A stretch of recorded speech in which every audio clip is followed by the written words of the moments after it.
지금 현재 상황이 어떤 상황인지를 분명히 알아야 됩니다. 지금 현재 상황은 반국가 세력, 우리 윤석열 대통령이 이야기했지만 그것도 친북, 북한의 조종을 받는 반국가 세력의 반란 상황입니다. 그 반란의 주범은 이석기의 조정을 받는 이재명, 그리고 1심의 간첩단과 내통했던 박선원, 그리고 북한의 지령을 직접 받고 있는 민노총, 이들이 지금 반란의 주범들입니다. 여러분, 이재명이 한번 보시겠습니다. 이재명이 성남시장 될 때 이석기가 도와줬습니다. 제가 뒤에 그 앞에 보면 사진을 잠깐 보시면 그거 말고요. 예. 그 뒤로 넘겨보세요. 뒤로 다음. 거기 보면 지금 이재명이 성남시장 되고 저 여자가 김미희라는 여자입니다. 나중에 그 통합진보당 국회의원 됐죠. 성남시장 후보로 나왔다가 이재명이 양보했습니다. 그리고 이재명이 성남시장이 됐습니다. 성남에. 그래서 이재명이 성남시장 되고 이 김미희가 성남시의 전체의 인수위원장이 돼가지고 아예 성남시 전체를 경기동부연합 이석기 아예 소굴로 만들어버렸습니다. 그 중에 가장 중요한 건요, 저기 그 한용재라는 친구, 이재명 대학 후배입니다. 그리고 주섭하고요. 이 친구가 만든 나눔 영역이라는 나눔 환경이라는 청소회사에 아예 성남시 전체 청소 용역을 다 줘버렸어요. 어마어마한 이권을 줬습니다. 그것뿐만 아닙니다. 성남시 전체 모든 이권을 다 경기동부연합에 장악했습니다. 여러분, 그러면은 만약에 성남시에 지금 대장동 사업이 약 1조 정도가 어디로 갔는지 모릅니다. 1조 어디로 갔을까요? 저는 그 중에 거의 상당수가 이석기를 통해서 북한에게 들어갔다고 생각하는데 여러분 어떻게 생각하십니까? 그리고 이 이석기는요, 이재명을 만들었고, 그 다음에 이 이재명 주변에는 한총련, 그 다음 넘겨보십시오.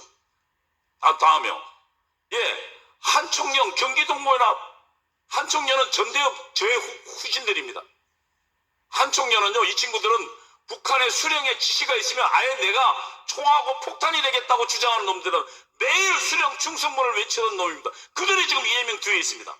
그리고 더 웃기는 거는요, 이재명이 대통령 될 때 충북 동지라는 간첩단 사건인데 한번 보십시오. 뒤에 넘겨보십시오. 충북 동지의 간첩단 사건입니다. 얘들 12년 받았습니다. 넘겨보십시오. 얘들이요, 북한에 보낸 통신문이 있습니다.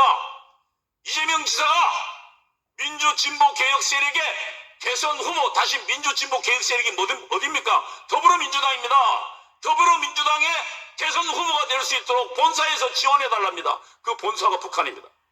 다시 말하면 이재명은 이석기, 경기동부연합 이석기와 그리고 한총련과 그리고 충북동지의 간첩들을 북한의 지지로 대통령 후보가 됐습니다.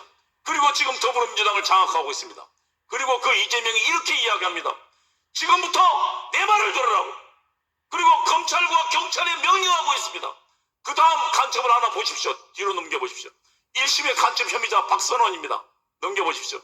이 친구가 뭐라고 이야기하냐면 지난 12월 12일 13일이 중요한데 경찰 국가수사본부하고 그 다음에 국방부 수사본부는 국방부 조사본부 그 다음에 공수처는 법원 아예 눈치 보지 말고 내란 혐의자니까 아예 내란 혐의 윤석열 대통령을 체포하라고 지시했습니다.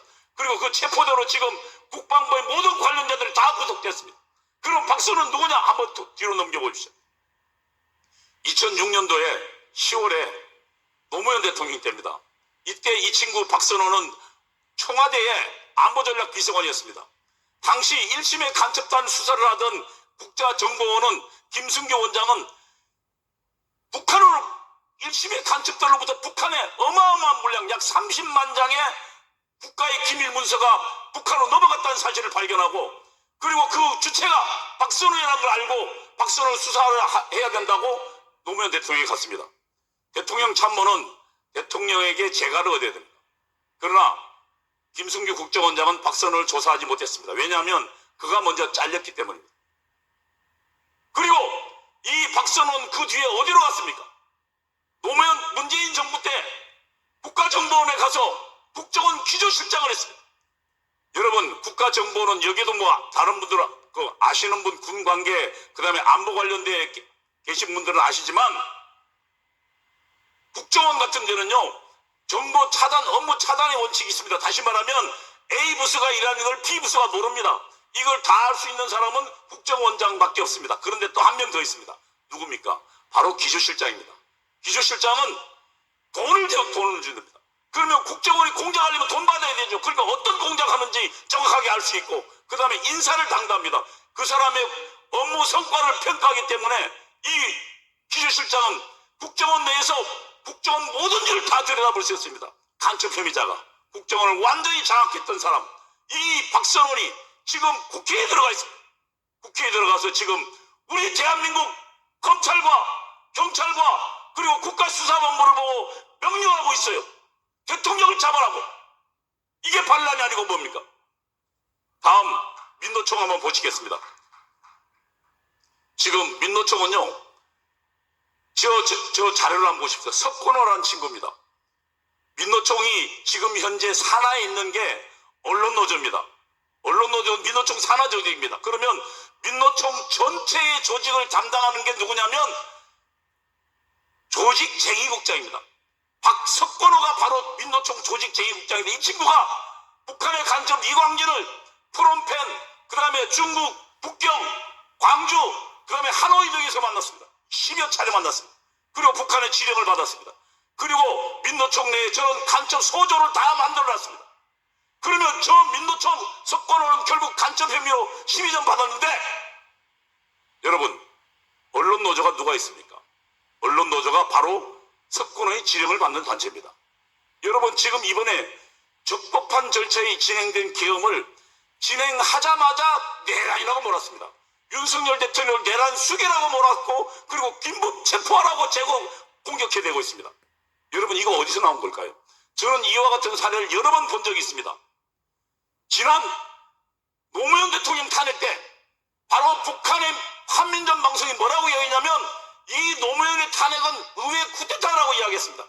그러자 1시간도 안 돼서 대한민국 국회 한복판에서 정동영 입에서 의회 쿠데타라는 이야기가 나왔고, 그리고 국회에 있는 보좌관들 입에서 의회 쿠데타라는 용어가 나왔습니다. 북한이 지령한 겁니다. 이거 내용 한 번 더 보죠. 이광진에게 최근 22년도 내린 겁니다.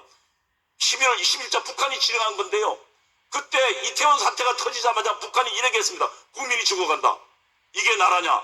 퇴진이 추모다.